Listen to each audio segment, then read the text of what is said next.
শালার মনটা জানি কিটা হয়েছে ইদানিং নান্দা বাড়া করতে একবারে ভাল লাগে না, কিন্তু ভাল লাগে না কইলে তো হইতো না, রাইন্দে তো হাওন তো লাগবে, ফেরে তো মানতো না। আল্লাহ কিতা জানা কইতাম।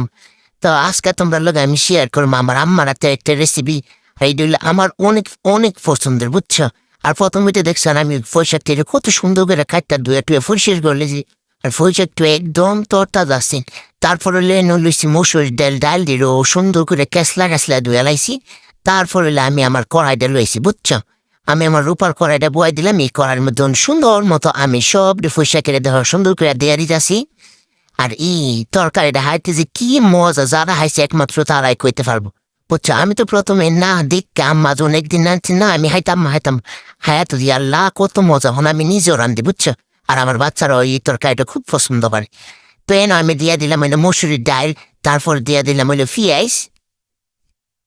আর এই তরকারিটা কিন্তু পরে দেশেরা আবার করা লাগে, ওই বাগার দেয়। মানে আমার আম্মা সব তরকারি দিই এই যে রান্দা পরে বাগার আগে দিল, আবার পরে বাগার দিতে এই তরকারিটা আমি আম্মার মতো মানে পরে বাগার দিম। তারপরে এনে দিয়ে দিছি হলুদ, হলুদ না, তারপরে এনে আমি দিছিল হলদি, তারপর দিছিল কি তারে আমি বললে লাইছিলি যে দুই না না না এটা তো আমরা কেতা বই হজের গুড়া না বরজের ফাই, আল্লাহ কি তা বইতাম। মানে আমার মাথাটা মনে গেছে। তারপর দিছি কিন্তু লবণ, তারপর একটু পানি দিয়ে এসে গুঁড়া সুন্দর করে তখন জাল করছি। দাও আমার ফয়েছে কিন্তু একবারে মজ্জা গেছে না। আর আমি ডাল দিছি অনেকটা, এই তরকারির মধ্যে অনেকটা ডাল দিলে বেশি ভালো লাগে, যেহেতু ডাল দিয়ে একবারে সরসরি কোন যায়। কিন্তু এটার নাম কি তা আমি জানি না, বুঝছো। পোশাক দিয়ে ডাল দিয়ে তরকারি ইডুই আমি নাম দিছি।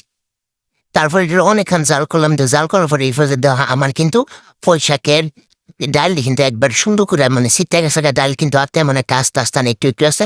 তারপরে এনে আমি এখন দিয়ে দিলাম পানি, আর পানি দিয়ে তারপর দিলাম কাঁচামরিচ দিয়ে সুন্দর মতো একটু গোটা করে লাইয়া নিলাম। লাইয়া আরো আমি এটা কতক্ষণ জাল করে নিলাম যাতে ডালটা আরো একবারে গড়লে দাঁড়া। ডাল আস্তে আস্তে তেলে এটা হাইতে পারলা তো না, ডালটা একবারে ডাল রানলে যেরকম এরকম হইলে তো এই তরকারিটা হাইতে পারলাই। এই যে দেখো নিফর যেটা আমি সুন্দর মতো বাগার দিয়ে দেবো, এই কারণে আমি চুলার থেকে এটা আর পাশে নিয়ে নিলাম। তারপরে আমি বলে দিলাম আমার বিখ্যাত কাল্লা কড়াইটা, এটার মতো দিয়ে দিলাম দুনিয়ার কতলা পেঁয়াজ। না আমার কাছে দুইবার দিতে ভালো লাগে, তো পেঁয়াজের রসুন দিয়ে দিলাম অনেকটা দিয়ে, তারপর দিয়ে দিলাম কতলাটা তেল দিয়ে সুন্দর করে এটা গুটো করে কিন্তু একবার লাল লাল করে বাজ দিও, বুঝছো। আর যারা এই তরকারিটা রান্দা আইসো না তারা কিন্তু একবার হলো পুঁই শাক আর মসুর ডাল দিয়ে রান্দা হায় দেখতে পারো। মানে আমি গ্যারান্টিতে বুঝতে পারি এই যদি ভাবে রান্ধো এটা প্রেম হয়ে যায় পারা, বুঝছে। তারপর কিন্তু দেখো আমি সুন্দর মতো কিন্তু বাগার দিয়ে দিলাম, বাগার দিয়ে আবার একটু গুঁড়ে দেওয়া লাগে নাকি বাগার বন্ধ জায়গা আর কি, যেটা সবাইকে একটু গুঁড়া দিলাম, গুঁড়া দিয়ে ফোর যায় কিন্তু অনেক সোলার বন্ধ করেছি। আর মার্শাল্লাহ দেখো কতটা সুন্দর লবণী আসছে। আর আমি তো হাইয়া একবারে কি তা করতাম, অত মজা হয়েছে, আমার বাচ্চার অনেক পছন্দ করছে।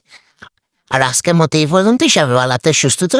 আর সবাই আমরা লাগে বেশি বেশি দোয়া কর, আমরা সবাই লাগে বেশি বেশি দোয়া করি। আল্লাহ হাফেজ।